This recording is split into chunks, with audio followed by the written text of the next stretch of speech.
Hello everyone, आज की इस क्लास में हम डिस्कस करेंगे एंटी इन्फ्लुएंजा ड्रग्स। ओके, तो एंटी इन्फ्लुएंजा ड्रग्स को मैंने आपको लर्न कराया था रोजा ट्रिक से। Okay, R for rimantadine, O for oseltamivir, Z for zanamivir और ए फॉर एमेंटाडीन। ओके, ये सब कुछ मैंने आपको क्लासिफिकेशंस में लर्न कराया था। अब आप यहाँ पर देखिए कि जो सारी ड्रग्स हैं उनके जो फार्माकोलॉजी है, लाइक कहाँ क्या क्या उनका स्पेक्ट्रम है, किस तरह से वो उनका मैकेनिज्म ऑफ एक्शन है और किस तरह से वो एक्ट करती हैं।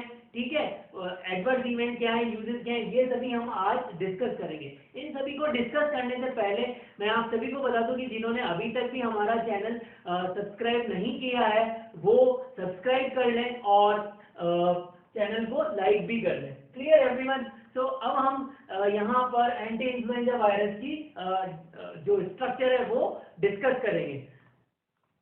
Now look at this, what we have, this is we have influenza virus. Influenza virus जो है एक आरएनए वायरस होता है। ओके, तो अगर इन्फ्लुएंजा वायरस की आप स्ट्रक्चर को देखेंगे तो इन्फ्लुएंजा वायरस की अगर हम स्ट्रक्चर को देखें तो स्ट्रक्चर में क्या है हमारे पास में, यहाँ पर आप आउटर में ब्लू कोट देख रहे हैं और उसके इनर मोस्ट, उसके इनसाइड में आप उसके इनसाइड में आप ब्लैक कलर से कोट देख रहे हैं। तो यहाँ पर हमारे पास में क्या है, जो आउटर जो कोट है वो एनवेलप है ब्लू कलर का कोट। ओके, अगर आप इस स्ट्रक्चर को देखें, look at this is the structure. यहाँ पर आप जो ब्लू कलर का आउटर कोट देख रहे हैं ये एनवेलप हो गया और यहाँ पर जो ब्लैक कलर में जो रिंग आप देख रहे हैं ये हमारे पास में M1 मैट्रिक्स प्रोटीन हो गया। ओके, अब यहाँ पर आप आउटसाइड में कुछ स्ट्रक्चर्स देख रहे हैं। ये स्ट्रक्चर जो हैं हमारे पास में अलग अलग न्यूक्लियो प्रोटीन्स हैं। जो न्यूक्लियो प्रोटीन कौन कौन से हैं, हेमाग्लूटिनिन। ओके, रेड कलर में आपको दिख रहा है। Okay, these are hemagglutinin and then here we have a neuraminidase. Okay, these are what we have what neuraminidase. तो इस तरह से हमारे पास में न्यूक्लियो प्रोटीन्स हैं HA। अब यहाँ पर आप जो H है अगर उसकी आप स्ट्रक्चर देखें तो हमारे पास में यहाँ पर स्टेम है और हेड है। ओके, तो this is what head, this is जो अलग अलग कलर की आपको बॉल्स नजर आ रही है ऊपर, दैट इज हेड। यहाँ पर हेड है और ये जो है आपके पास में स्टेम है। क्लियर? अब अगर आप इसकी इनसाइड में इसका जो न्यूक्लियस अगर हम देखते हैं तो न्यूक्लियस में हमको क्या मिलेगा, यहाँ पर आप देखिए ये एक आपको इसका न्यूक्लिक एसिड मिल जाएगा जो कि यहाँ पर आरएनए होता है। Okay, this is what RNA. और उसके अलावा यहाँ पर अगर आप वायरस की स्ट्रक्चर को देखेंगे तो वायरस की इंटरनल स्ट्रक्चर में हमें कुछ एंजाइम मिल जाएंगे। वो एंजाइम क्या है हमारे पास में, न्यूक्लियोकैप्सिड प्रोटीन है और साथ साथ में वायरल पॉलीमरेज एंजाइम भी हमको इसकी स्ट्रक्चर में मिल जाएगा। क्लियर? एंड इसके साथ के साथ में आपको यहाँ पर एक चैनल भी मिल जाएगा। ये देखिए यहाँ पर आपको क्या मिल जाएगा, चैनल मिल जाएगा। दिस चैनल को हम बोल रहे हैं M2 ion channel. this channel is known as the M2 ion channel। तो ये हमारे पास में पूरी इन्फ्लुएंजा एंजाइम की क्या हो गई, स्ट्रक्चर हो गई। अब देखिए क्या होगा कि अगर किसी भी पर्सन को इन्फ्लुएंजा है, ठीक है, सपोज करिए ये एक और पर्सन है, ठीक है, और अनदर पर्सन, सपोज करिए मैं खुद ही एक पर्सन हूँ यहाँ पर।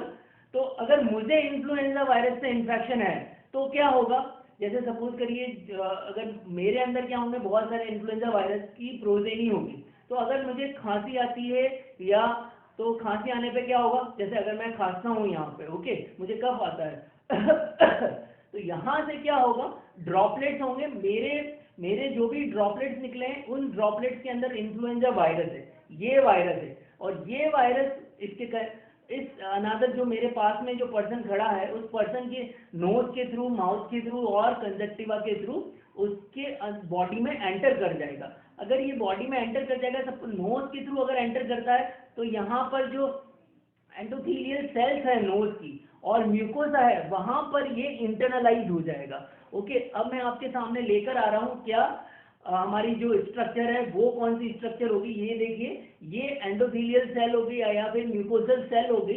यहाँ पर वायरस जो है बाइंड करेगा। यहाँ पर वायरस क्या करेगा, बाइंड करेगा। और यहाँ पर आप देखिए हमारे पास में क्या है, ये जो स्ट्रक्चर है, this particular structure is known as a sialic acid receptor. Sialic acid receptor पर हीमोग्लूटिनिन जो है वो बाइंड कर जाएगा। हीमोग्लूटिनिन जो न्यूक्लियोप्रोटीन है इसका, वो क्या कर जाएगा, बाइंड कर जाएगा। अब यहाँ पर अगर ये इसके साथ में बाइंड कर जा रहा है, तो बाइंड करने के बाद में ये इसके साथ में इंटरनलाइज हो जाएगा। और यहाँ पर जो इसका फर्स्ट स्टेप होगा, इंटरनलाइज होने का मतलब हो गया यहाँ पर इसका एंडोसाइटोसिस हो जाएगा। This is our first step, this is what our first step, endocytosis. Endocytosis होने के बाद में ये वायरस अब यहाँ अंदर आ चुका है। Okay, now what we have, virus अंदर आ चुका है। और अब हमारा जो सेकंड स्टेप है, यहाँ पर क्या होगी, अनकोटिंग होगी। यहाँ पर क्या होगी, अनकोटिंग होगी। ओके, यहाँ पर आपको दिख रहा होगा, this is what uncoating. Uncoating होने के बाद में जो वायरस है हमारा वो क्या हो जाएगा, अनकोटिंग होने के बाद में वायरस का जो आरएनए मटेरियल है वो सब कुछ कहाँ आ जाएगा, सेल के अंदर आ जाएगा। सेल के कहाँ आ जाएगा, अंदर आ जाएगा। ओके, इस सेल में अंदर आ जाएगा। और अब यहाँ पर मैसेंजर आरएनए सिंथेसिस होगा। मैसेंजर आरएनए सिंथेसिस होगा, वायरस का जो आरएनए है उससे मैसेंजर आरएनए सिंथेसिस होगा। एंड देन आरएनए रेप्लिकेशन होगा। आरएनए रेप्लिकेशन के बाद में हमारे पास में इसके सारे के सारे जो अलग अलग प्रोटीन्स हैं और न्यूक्लिक एसिड है, लाइक हीमोग्लूटिनिन है, न्यूरामिनिडेज है, और वायरल पॉलीमरेज है, न्यूक्लिक एसिड प्रोटीन है। ठीक है, ये सब के सब इसकी असेंबली बन जाएगी। ठीक है, ये सब बन जाएंगे और ये सब कुछ क्या हो जाएंगे, असेंबल हो जाएंगे। और असेंबल होने के बाद में इट इज रेडी, ये मैच्योर कंडीशन में आ जाएगा। असेंबल होते ही क्या हो जाता है, मैच्योर कंडीशन में आ जाता है। और उसके बाद ये रिलीज को तैयार है। उसके बाद ये किसको तैयार है, रिलीज को तैयार है। तो रिलीज होने के लिए ये यहाँ पर वापस फिर से सियालिक एसिड से, जब रिलीज की स्टेप है तो यहाँ पर ये सियालिक एसिड के थ्रू बाइंड कर गया है। अब यहाँ पर हमारे पास में क्या है, जो न्यूरामिनिडेज है, this is what we have, जो यहाँ पर आपको पर्पल कलर की बॉल दिख रही है, ये न्यूरामिनिडेज है। ओके, तो ये क्या करता है, न्यूरामिनिडेज जो है इस हीमोग्लूटिनिन को सियालिक एसिड से रिप्लेस करवाता है। एंड इस तरह से ये यहाँ मूव करता है। तो हीमोग्लूटिनिन जो है सियालिक एसिड रिसेप्टर के साथ में अटैचमेंट खो देता है। एंड ये वायरस की प्रोजेनी जो है फर्दर रिलीज हो जाती है। क्लियर है एवरीवन? तो अब यहाँ पर हमारे पास में जो एंटी इन्फ्लुएंजा ड्रग है वो क्या करती है, these drug are basically sialic acid derivative. और ये बेसिकली किससे बाइंड हो जाती है, ये न्यूरामिनिडेज के साथ में बाइंड कर जाती है। तो अब अगर यहाँ पर ये न्यूरामिनिडेज के साथ में बाइंड कर रही हैं, ओके, अगर ये न्यूरामिनिडेज के साथ में क्या कर रही हैं, बाइंड कर रही हैं, देखिए यहाँ पर ये इसके साथ में क्या करेंगी, बाइंड कर जाएंगी। अब अगर ये बाइंड कर जाएंगी न्यूरामिनिडेज के साथ में, तो फर्दर जो वायरस जो सियालिक एसिड रिसेप्टर के साथ में बाइंड हो रहा है और न्यूरामिनिडेज जो है उसे रिप्लेस करने में, रिलीज करने में मदद करता है, अब वो यहाँ से रिलीज नहीं हो पाएगा, क्योंकि सियालिक एसिड जो है हमारे पास में न्यूरामिनिडेज इनहिबिटर्स जो हैं वो न्यूरामिनिडेज के साथ में बाइंड कर गए हैं और अब इसको रिलीज नहीं करेंगे। तो वायरस का क्या नहीं होगा, रिलीज नहीं होगा। और अगर वायरस रिलीज नहीं होगा तो फर्दर उसकी जितनी भी प्रोजेनी है वो रिलीज नहीं होगी, और इस तरह से वायरस का फर्दर जो प्रोग्रेशन है वो डिक्रीज हो जाएगा और इन्फ्लुएंजा जो है वो ठीक हो जाएगा। तो होपफुली आपको ये जो मैंने मैकेनिज्म समझाई है वो आपको समझ में आ गई होगी। ओके, यहाँ पर आप देखिए हमारे पास में क्या है, जो यहाँ पर अगर हम एंटी इन्फ्लुएंजा को देखते हैं तो एंटी इन्फ्लुएंजा में हमारे पास में जो HA है हीमोग्लूटिनिन और NM है, ऑलमोस्ट इन्फ्लुएंजा फैमिली के अंदर जो है 18 टाइप्स के जो है आपको HA मिल जाएंगे और ऑलमोस्ट 11 टाइप के न्यूरामिनिडेज मिल जाएंगे। क्लियर? तो यहाँ पर जितने भी वायरस मिलते हैं, जैसे आपने सुना होगा H1N1, H1 का मतलब है कि यहाँ पर 1 to 17 टाइप के H हैं. H mean H denote HA, okay, and N denote NM. Clear? So H1 means H1 सब टाइप का HA है और N1 टाइप का NM है. Clear? इसी तरह से आपने सुना होगा H5N1. तो इस तरह से बहुत तरह के इन्फ्लुएंजा वायरसेस हैं. क्लियर? तो इस तरह से हमारे पास में सारे वायरसेस आ गए हैं. तो यहाँ पर हमारे पास में जो न्यूरामिनिडेज इनहिबिटर है, that is oseltamivir. Oseltamivir. Okay, तो ये कौन सी ड्रग है? It is न्यूरामिनिडेज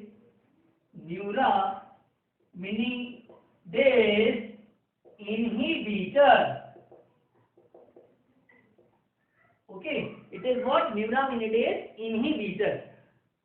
It is basically, ये जो है सियालिक एसिड डेरिवेटिव है. ये कैसी डेरिवेटिव है?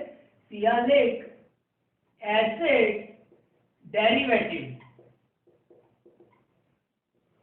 ओके, अगर हम देखें, अगर इसका स्पेक्ट्रम देखें तो it is a broad spectrum antiviral drug. It is what? Broad spectrum antiviral drug. Broad spectrum से मतलब ये आ गया कि जितने भी मोस्ट ऑफ द इन्फ्लुएंजा के जो वायरस हैं अलग अलग कैटेगरी के, उन सभी पर एक्ट करेगी. Like influenza A and B, bird flu, swine flu, okay, and seasonal flu.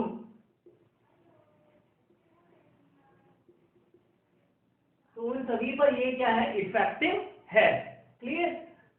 आप अगर हम इसकी फार्माकोकाइनेटिक पैरामीटर्स की बात करें, if you are looking on the pharmacokinetic parameters, तो यहाँ पर इसका जो एब्जॉर्प्शन है, ओरल एब्जॉर्प्शन जो है वो वेल है and better, well and we can say better, and T half जो है that is 6 to 10 hours. 6 to 10 hours इसका टी हाफ है. अगर इसकी ADR प्रोफाइल की हम बात करें, अगर हम इसके ADR प्रोफाइल की बात करें तो ADR प्रोफाइल में हम देखेंगे कि जो ओसेल्टामिविर है ये क्या कॉज कर रही है? It is causing nausea, vomiting, headache, ये कॉमन है. और abdominal pain, it is causing what? Abdominal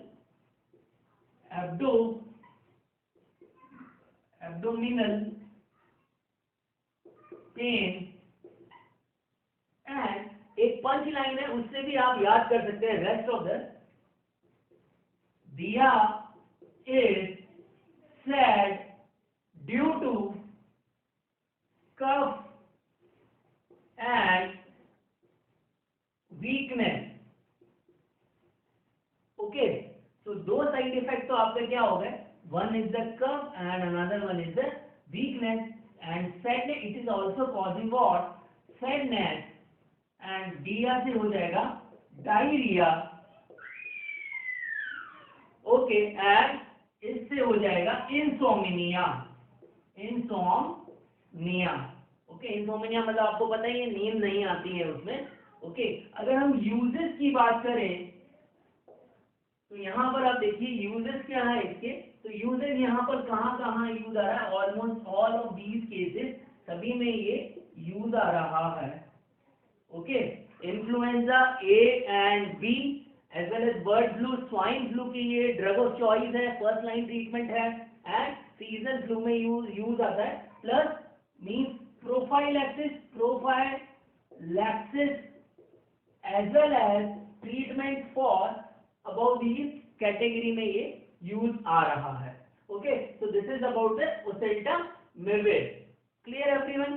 अब यहाँ पर एक ड्रग और इसमें आई है नई, oseltamivir के साथ साथ में ही अनदर ड्रग है, that is zanamivir.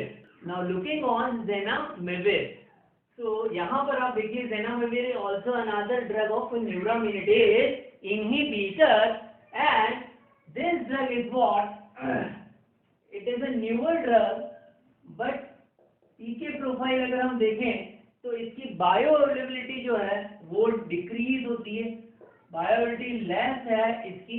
ओके, तो बायोअवेलेबिलिटी लेस है, इसी वजह से इसका जो है हमें ड्राई पाउडर फॉर्म में दिया जाता है। That's why given in dry powder form। Okay, and T half जो है इसका that is 2 to 5 hours। T half जो है इसका वो क्या है 2 to 5 hours। Mostly zenamivir is use for resistance cases. Uses क्या है, it is useful for resistant cases of oseltamivir। Okay, वहीं पर यूज आ रहा है, बट देयर अगर हम इसका ADR देखें तो ADR almost similar to oseltamivir, but क्योंकि इसको हम ड्राई पाउडर फॉर्म में दे रहे हैं तो ये ब्रोंकियोस्पाज्म भी कॉज करता है, bronchospasm also causing, so it is contraindicated in asthma। So now looking on the amantadine, and amantadine is basically discovered initially for anti-influenza category, and it is a tricyclic amine derivative. It is a tricyclic amine derivative. It is basically tricyclic amine derivative, and what we have, अगर हम इसकी mechanism of action देखें, क्या देखें, अगर mechanism of action देखें तो amantadine is basically bind to M2 ion channel। Here the drug is binding, so this is what amantadine। Okay, amantadine किससे बाइंड हो रही है, M2 ion चैनल से bind to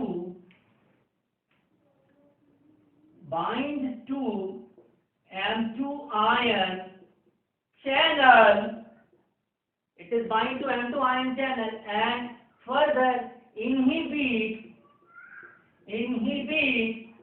uncoating and release। Okay, so virus की uncoating और release को ये क्या करती है, इनहिबिट करती है। अब एक्चुअली amantadine से वायरस ने रेजिस्टेंस भी डेवलप कर लिया है, तो किस तरह से इसने रेजिस्टेंस डेवलप किया है वो देखते हैं। Generally there is a mutation in M2 ion channel। So mutation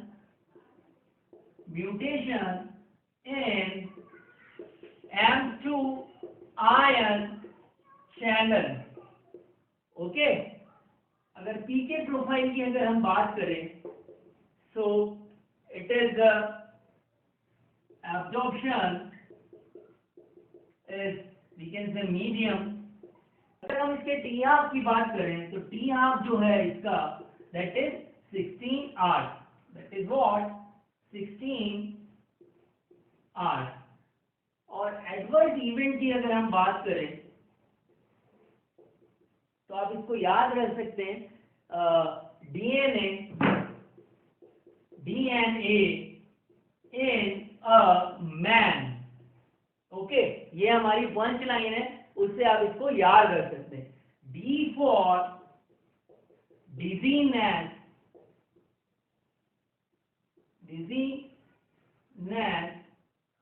and for neutropenia, A for anorexia, N for insomnia, A for anemia, and man for there is a decrease in mental concentration।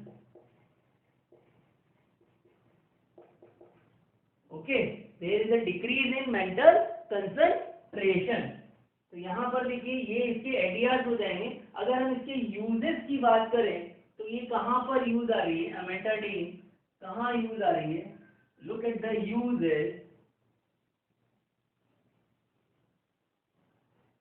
So amantadine is influenza, A2 and seasonal flu, and it is useful for Parkinson. Okay, it is useful for Parkinson disease. तो देखिए ये antiviral drug है, फिर भी एक CNS disorder के against में use आ रही है। तो ये क्वेश्चन बहुत बार नीट पीजी में जीपेट में पूछा जा चुका है कि which of the antiviral drug is use as in anti Parkinson. तो यहाँ पर आपका अमेंटाडीन जो है वो correct answer. So now looking on rimantadine,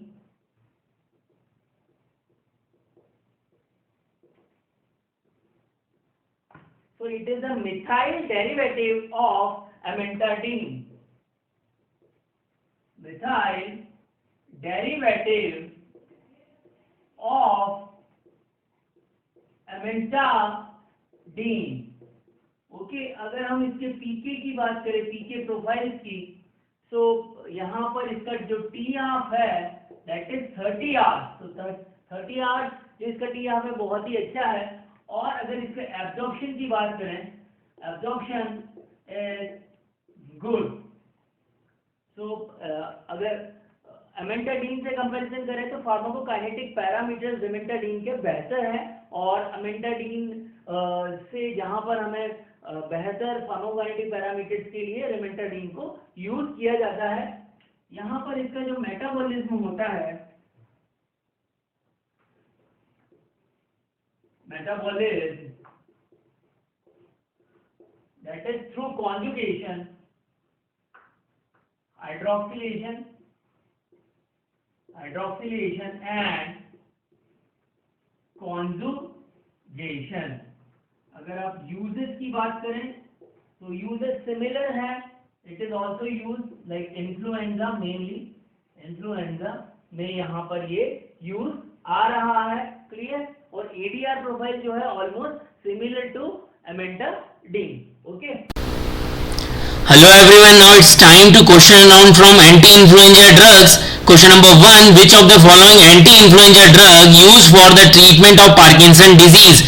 A. Amantadine, B. Oseltamivir, C. Zanamivir, and D. All of these. Okay, I already discussed the answer of these question in the lecture. Now question number 2. Which of the following drug is neuraminidase inhibitor? A. Amantadine, B. Oseltamivir, C. Rimantadine, and D. All of these. Question number 3. Influenza virus is A. Double-stranded DNA virus, B. Double-stranded RNA virus, C. Single-stranded DNA virus, D. Single-stranded RNA virus. Question number 4. Rimantadine bind with A. X1 ion channel, B. M2 ion channel, C. Calcium ion channel, D. Zinc ion channel. Last question. In swine flu cases, if patient is resistant with oseltamivir, then which of the following drug can be used for the treatment? A. Amantadine, B. Zanamivir, C. Rimantadine, and D. All of these. Okay, so you need to answer all of these questions in the comment box. तो hopefully आप सभी को क्या है, anti influenza में जो सारी drugs मैंने आपको बताई है वो आपको समझ में आई होगी। यहाँ मैंने डिस्क्रिप्शन में कुछ क्वेश्चंस दिए हुए हैं, उन क्वेश्चंस के आंसर आप कमेंट बॉक्स में करें। और मैकेनिज्म जो मैंने समझाया है न्यूरामिनिडेज इनहिबिटर्स का, साथ के साथ में स्वाइन फ्लू की ड्रग है ओसेल्टामाविर और ज़ेनामाविर, इन सभी पर दोनों पर ही बहुत सारे क्वेश्चंस आते हैं। ओसेल्टामाविर का जो ब्रांड नेम है टेमीफ्लू, उससे भी बहुत ज़्यादा फेमस है वो ड्रग, तो उसको आप याद रखिए। और साथ में एंटी इन्फ्लुएंजा में रिमेंटाडीन है और अमेंटाडीन है, अमेंटाडीन पार्किंसन में यूज आ रही है। तो इस तरह से आप सभी को याद रखें। ओके, तो वीडियो को लाइक करें, शेयर करें और चैनल को सब्सक्राइब करें।